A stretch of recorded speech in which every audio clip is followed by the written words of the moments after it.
ഇത് ഡെലൂലു അല്ല, ഞങ്ങളുടെ ഡെലൂലു ഇങ്ങനല്ല. കപ്പ് OTT റിലീസിന് പിന്നാലെ ചർച്ചയായി റിയ ഷിബുവിന്റെ അന്ന.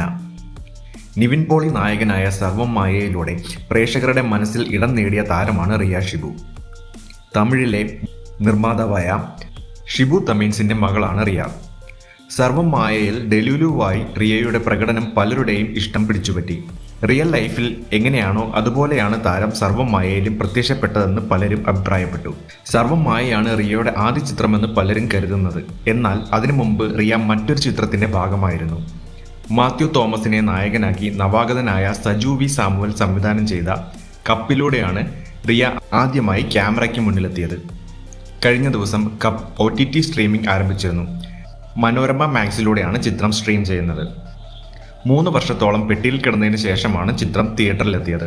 റിയ ഷിബുവിന്റെ പ്രകടനമെല്ലാം സോഷ്യൽ മീഡിയയിൽ ചർച്ചയായിരിക്കുകയാണ്. അന്ന എന്ന കഥാപാത്രമായാണ് റിയ കപ്പിൽ വേഷമിട്ടത്. +2 കാരിയുടെ വേഷമാണ് കപ്പിൽ റിയയുടേത്. മാത്യു അവതരിപ്പിക്കുന്ന നിതിന്റെ സുഹൃത്താണ് അന്ന. ആദ്യ ചിത്രമായതിനാൽ റിയയുടെ പ്രകടനത്തിൽ അവിടിവിടെയായി ആർട്ടിഫിഷ്യാലിറ്റി അനുഭവപ്പെടുന്നുണ്ടെന്നാണ് പ്രധാന കമന്റുകൾ. സർവമായയിലെ ഡെലൂലു അല്ല ഈ സിനിമയിലെന്ന് പലരും അഭിപ്രായപ്പെടുന്നുണ്ട്. സർവമായയ്ക്ക് മുമ്പ് ഇങ്ങനെയൊരു സിനിമ ചെയ്തിട്ടുണ്ടെന്ന് അറിഞ്ഞില്ല. ആളെ കണ്ടിട്ട് മനസ്സിലായില്ല. വല്ലാത്ത മാറ്റമാണല്ലോ. ഇടയ്ക്ക് പല സ്ഥലത്തും ആർട്ടിഫിഷ്യാലിറ്റി കയറി വരുന്നുണ്ട്. നമുക്ക് ഡെലൂലു മോഡൽ റോളുകൾ മതി. അങ്ങനെയാണ് കമന്റുകൾ.